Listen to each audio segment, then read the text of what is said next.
Hello dear students of class 11th। हमारा जो cell वाला जो चैप्टर चल रहा है उसमें हम आज एक बहुत ही इम्पोर्टेंट क्वेश्चन के बारे में पढ़ेंगे। जो सेल है उस सेल के अंदर एक बहुत ही इम्पोर्टेंट स्ट्रक्चर प्रेजेंट होती है जो सारी यूकेरियोटिक सेल में पाई जाती है। यूकेरियोटिक सेल में कुछ एक सेल को छोड़कर, जैसे हमारी जो मेच्योर आरबीसीज होती है, मतलब जो मनुष्य के अंदर जो ब्लड में लाल रक्त कणिकाएं होती है, रेड ब्लड कार्पसल्स, उनको छोड़ दिया जाए तो लगभग लगभग सभी सेल के अंदर ये स्ट्रक्चर पाई जाती है। इस स्ट्रक्चर का नाम होता है न्यूक्लियस। हिंदी में इसको केंद्रक कहते हैं। इसका बहुत ही इम्पोर्टेंट क्वेश्चन परीक्षा के अंदर आता है। क्वेश्चन ऐसा पूछते हैं वो केंद्रक की संरचना और कार्यों को समझाइए, या केंद्रक की संरचना तथा उसके कार्य लिखिए।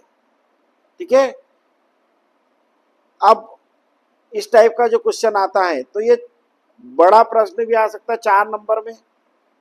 अब अगर मान के चलो इसको वो शॉर्ट में पूछेंगे, अगर 2 नंबर या 3 नंबर में आए तो फिर वो आपसे केवल उसके एक चीज को पूछेंगे, या तो उसकी संरचना के बारे में पूछेंगे या फिर उसके कार्य के बारे में पूछेंगे। पूरा अगर संरचना और कार्य इकट्ठा आया, मतलब स्ट्रक्चर और फंक्शन, तो फिर ये 4 नंबर में ही आएगा।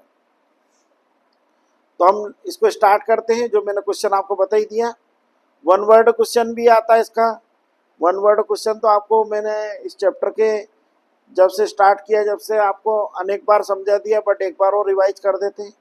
इसका ऑब्जेक्टिव या 1 वर्ड क्वेश्चन ऐसा आता है कि कोशिका में केंद्रक की खोज किसने की, वो discovered the nucleus within a cell. तो इसका आंसर आता है रॉबर्ट ब्राउन। ठीक है ना। रॉबर्ट ब्राउन जो साइंटिस्ट थे, उन्होंने न्यूक्लियस की खोज की थी, मतलब उन्होंने केंद्रक की उपस्थिति का पता लगाया था सेल के अंदर। ठीक है। ये अपना एक 1 वर्ड या ऑब्जेक्टिव टाइप का क्वेश्चन आता है। अब हम जब जो अभी मैंने आपको बड़ा क्वेश्चन बताया कि केंद्रक की संरचना और कार्यों को लिखिए, है ना, डिस्क्राइब मतलब right the structure and functions of nucleus. अब आप लोग देखना बोर्ड के एग्जामिनेशन के अंदर पेपर में इस टाइप के क्वेश्चन नहीं आएंगे। आपसे पूछते वर्णन कीजिए। वर्णन वाले प्रश्न आजकल उन्होंने साफ स्ट्रिक्ट मना कर दिया कि ऐसा वर्णन करना है और समझाइए, इस टाइप के क्वेश्चन नहीं आएंगे। बिल्कुल क्वेश्चन फिक्स आता है, संरचना को लिखना है और उसके कार्य लिखना है। अब वो वर्णन और समझाइए में क्या होता है, बच्चे उसने तो समझा दिया उसकी लैंग्वेज में, अब आप समझ लो। समझ में आया कि नहीं। तो स्ट्रिक्ट मतलब नियम आ गए आजकल जो एनईपी 2020 में कि इस टाइप के क्वेश्चन को अवॉइड करना है एग्जामिनर को पेपर में पूछने से। अब आप देखेंगे धीरे धीरे हालांकि सुधार आ रहा है। अब आप लोग पेपर जब आपके अर्धवार्षिक के और वार्षिक परीक्षा के जब पेपर आएंगे तो आप इस टाइप के क्वेश्चन नहीं देखोगे। किस टाइप के क्वेश्चन जो पूर्व में पूछे जाते थे, कैसे केंद्रक की संरचना को समझाइए, इस टाइप के क्वेश्चन नहीं आएंगे। समझाने का मतलब क्या, वो उसको बच्चे को ना जाने क्या समझ में आया केंद्रक के बारे में, उसने समझा दिया। अब आप उसकी भाषा में समझा दिया उसने, आप उसको नंबर दो। तो अब आप उसको फिक्स पॉइंट में पूछना है कि क्या आप पूछना चाह रहे हैं। तो जहाँ पे क्या है कि क्वेश्चन पूछेंगे केंद्रक की संरचना और उसके कार्य लिखिए, मतलब क्या पूछ रहे हैं वो, क्या आप उसकी न्यूक्लियस की स्ट्रक्चर को लिखना है आपको कि न्यूक्लियस कैसा होता है और उस न्यूक्लियस के सेल के अंदर क्या फंक्शंस होते हैं। ठीक है ना। तो ये आप लोग थोड़ा, अब आप कुछ चेंजेस धीरे धीरे पाएंगे बोर्ड के एग्जामिनेशन के पेपर में। तो हम इस क्वेश्चन का आंसर समझना स्टार्ट करते हैं। जितनी भी यूकेरियोटिक सेल होती है, जैसा मैंने आपको बताया कुछ एक अपवाद को छोड़कर, एक्सेप्ट फ्यू एक्सेप्शन, उनको छोड़ दिया जाए तो लगभग लगभग सभी यूकेरियोटिक सेल के अंदर सेल के बीचों बीच एक सेंट्रली प्लेस्ड स्ट्रक्चर प्रेजेंट होती है। उस सेंट्रली प्लेस्ड स्ट्रक्चर को न्यूक्लियस कहते हैं, उसको केंद्रक कहते हैं। न्यूक्लियस जो होता है उसकी उपस्थिति का पता सेल के अंदर रॉबर्ट ब्राउन ने लगाया था। न्यूक्लियस सेल के अंदर एक से लगा के बहुत सारे हो सकते हैं। मतलब कुछ सेल ऐसी होती जिनमें एक ही न्यूक्लियस होता है, तो इस टाइप की सेल को हम लोग यूनिन्यूक्लिएट सेल कहते हैं। जनरली मोस्ट ऑफ सेल इसी टाइप की होती है। कुछ सेल ऐसी होती जिनमें दो न्यूक्लियस भी होते हैं, है ना, जिसमें अगर जब दो न्यूक्लियस अगर एक सेल के अंदर प्रेजेंट है तो इसको बाई न्यूक्लिएट कहते हैं, द्विकेंद्र की। जैसे तुम लोगों ने छोटी क्लास में पैरामीशियम का डायग्राम बनाया होगा। पैरामीशियम एक यूनिसेलुलर यूकैरियोटिक एनिमल है।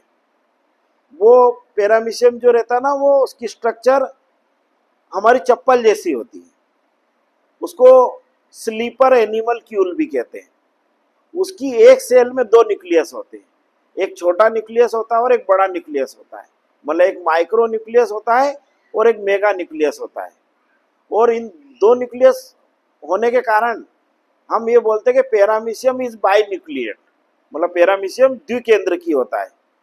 कुछ सेल ऐसी होती है जिनके अंदर मोर देन टू न्यूक्लियस होते हैं, मतलब दो से ज्यादा केंद्रक होते हैं। इस टाइप का जो सेल होती है आपको फंजाई में देखने को मिलती है। जो फंजाई होती है मतलब कवक, उन कवक का जो जो नॉन सेप्टेड फंजाई होती है, जिनके माइसीलियम में सेप्टम नहीं पाया जाता है, वो जो सेल होती है उनके एक सेल के अंदर मोर देन टू न्यूक्लियस होते हैं, मतलब दो से ज्यादा केंद्रक पाए जाते हैं। ऐसी कोशिकाओं को हम लोग बहुकेंद्रकी या मल्टी न्यूक्लिएट सेल कहते हैं। इनको सिंसिशियल सेल भी कहते हैं। ठीक है, ये भी आपको याद होना चाहिए। और अगर न्यूक्लियस है ही नहीं, मतलब सेल के अंदर न्यूक्लियस एब्सेंट है, तो वो कहलाएगी ए न्यूक्लिएट सेल, मतलब केंद्रक विहीन कोशिका। और उसका श्रेष्ठ एग्जाम्पल है हमारी मेच्योर आरबीसीज, मतलब मनुष्य की परिपक्व लाल रक्त कणिकाएं। हमारे अंदर जो आरबीसीज पाई जाती है हमारे ब्लड में, जो हमारे ब्लड में जिनमें हीमोग्लोबिन पाया जाता है, उन सेल के अंदर न्यूक्लियस एब्सेंट होता है। ठीक है, और जो न्यूक्लियस एब्सेंट होने के कारण उसको हम लोग ए न्यूक्लिएट सेल कहते हैं। अब उसके बाद हमारा इसकी स्ट्रक्चर के बारे में बात करते हैं। तो जो न्यूक्लियस होता है वो गोलाकार होता है, राउंडेड होता है ना। इसकी संरचना बिल्कुल गोल होती है ना। और न्यूक्लियस की स्ट्रक्चर के बारे में हम लोग समझे उससे पहले आपको न्यूक्लियस के बारे में एक बहुत इंपॉर्टेंट फैक्ट बता देता हूं कि न्यूक्लियस कितना इंपॉर्टेंट है सेल के लिए। इसको साइंटिस्ट लोगों ने एक्सपेरिमेंटली प्रूव्ड किया। उन्होंने, जैसे मैं आपको एक बता रहा हूं, एक एक्सपेरिमेंटली प्रूव्ड है ये जो एक सेल थी,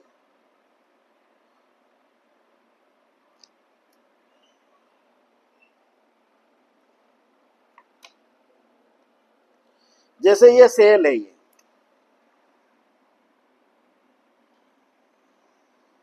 इस सेल के अंदर ये न्यूक्लियस प्रेजेंट है। जैसे ये इसका साइटोप्लाज्म हो गया और ये इसका न्यूक्लियस हो गया, केंद्रक हो गया।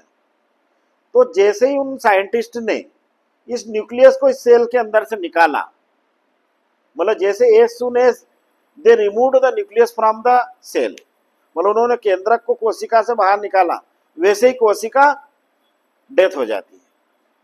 इससे बात सिद्ध होती है कि सेल के लिए न्यूक्लियस कितना इंपॉर्टेंट है।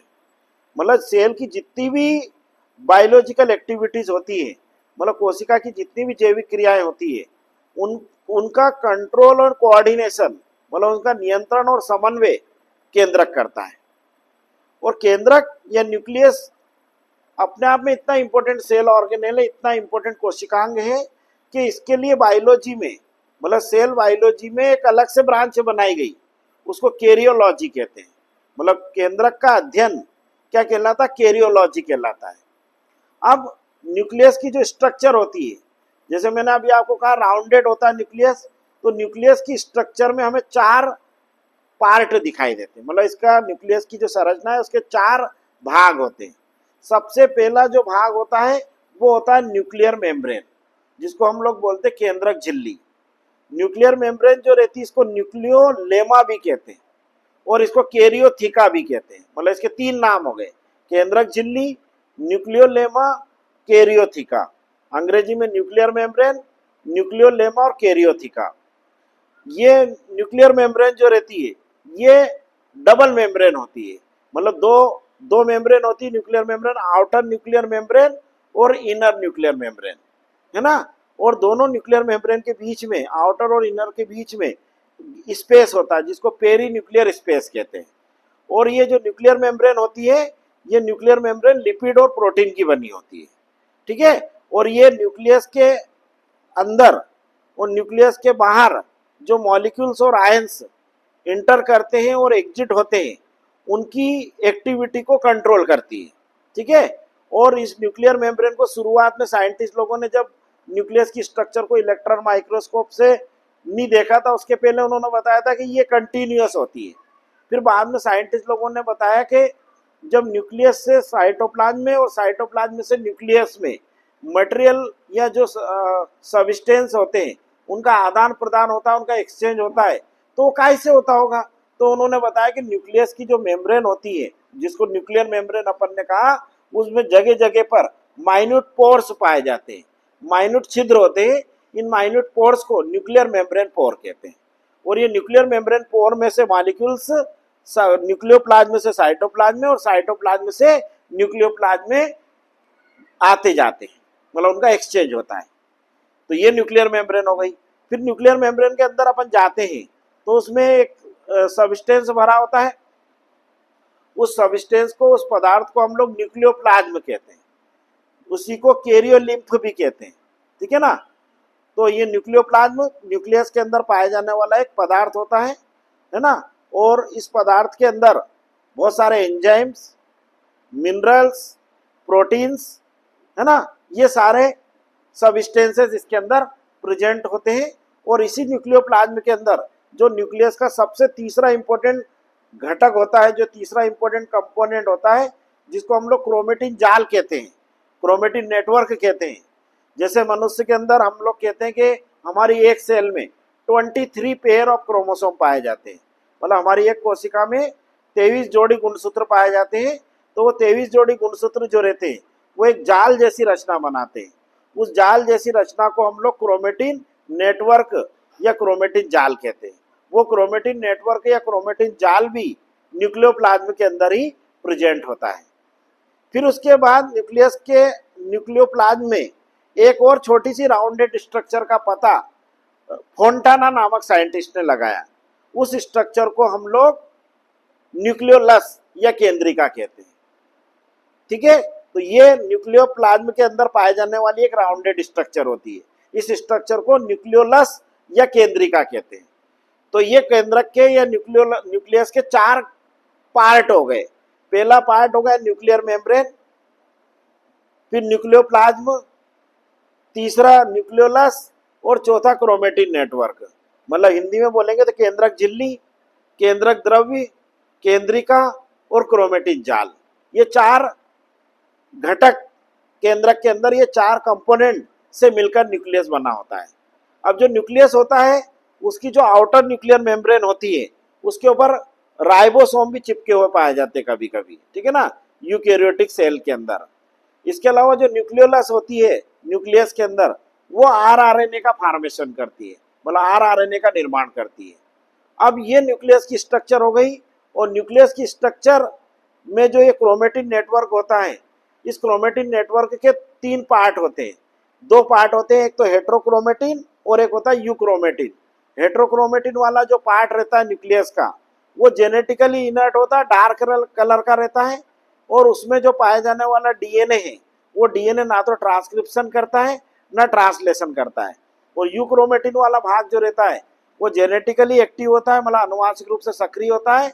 और उसमें पाया जाने वाला जो डीएनए है उसमें ट्रांसक्रिप्शन भी होता है और ट्रांसलेशन भी होता है, ठीक है। तो ये आपका न्यूक्लियस की स्ट्रक्चर है। अब न्यूक्लियस की स्ट्रक्चर का एज अगर अपन एक डायग्रामेटिक समझे, तो मैंने आपको जब यूकैरियोटिक सेल का डायग्राम बनवाया था, समझाया था यूकैरियोटिक एनिमल सेल का, तो अपन ने जो बीचों बीच में जो स्ट्रक्चर बनाई थी वो का वही डायग्राम आप बाहर निकाल कर बना दोगे तो आपको पूरे नंबर मिल जाएंगे। आपको पूरी सेल का डायग्राम नहीं बनाना है, केवल वो डायग्राम जो अपन ने सेंटर में बनाया था उस सेंटर में बने हुए डायग्राम को आप बाहर बना दो, ये आपका न्यूक्लियस की स्ट्रक्चर कंप्लीट हो जाएगी, ठीक है। अब इसके फंक्शन क्या होते हैं न्यूक्लियस के कार्य क्या होते हैं, केंद्रक के कार्य क्या होते हैं। तो जो केंद्रक होता है वो केंद्रक कोशिका की वृद्धि और विकास में सहायता करता है। मतलब nucleus help in growth and development of cell. ठीक है, कोशिका की वृद्धि और विकास, मतलब जो सेल की ग्रोथ होती है, सेल का जो साइज बढ़ता है, सेल का अंदर जो जो भी एक्टिविटीज होती है उनको रेगुलेट करता है न्यूक्लियस। फिर सेकंड जो पार्ट होता है, सेकंड जो फंक्शन है, चूंकि न्यूक्लियस के अंदर डीएनए पाया जाता है क्रोमोसोम में, और डीएनए जो रहता है वो एक जनरेशन से दूसरी जनरेशन में ट्रांसफर होता है, इनहेरिटेड होता है। तो न्यूक्लियस आनुवांशिक लक्षणों को एक पीढ़ी से दूसरी पीढ़ी में पहुंचाने में सहायता करता है। मतलब nucleus help in inheritance of genetic character from parents to offspring और from one generation to another generation. तीसरा, न्यूक्लियस कोशिका के अंदर होने वाली सारी जैविक क्रियाओं का नियंत्रण और समन्वय करता है। मतलब nucleus control and coordinate all biological activities of the cell. मतलब सेल के अंदर जितनी भी एक्टिविटी होगी वो सारी एक्टिविटी किसके अंदर किसके द्वारा नियंत्रित होगी, वो न्यूक्लियस के द्वारा या केंद्रक के द्वारा नियंत्रित होगी। फिर चौथा फंक्शन जो न्यूक्लियस का है, वो न्यूक्लियस कोशिका विभाजन में, मतलब सेल डिवीजन, जो माइटोसिस और मियोसिस, जो कि हमारा अगला चैप्टर होगा उसमें हम पढ़ेंगे, वो माइटोसिस और मियोसिस सेल डिवीजन जो रहता है कोशिका विभाजन की क्रिया को नियंत्रित करता है। मतलब it regulate the process of cell division. तो ये जो इसके अलावा न्यूक्लियस में मैंने अभी आपको कहा एक और छोटी सी स्ट्रक्चर पाई जाती है जिसको हम लोग न्यूक्लियोलस या केंद्रिका कहते हैं। वो न्यूक्लियोलस के अंदर आरआरएनए का फॉर्मेशन होता है, मतलब आरआरएनए का संश्लेषण न्यूक्लियस करता है, तो न्यूक्लियोलस करता है।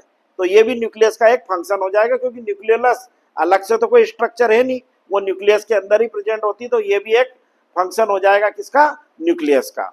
ठीक है, तो ये सारे फंक्शन हो या कार्य होते हैं न्यूक्लियस के, एक बार डबल समझाते हैं।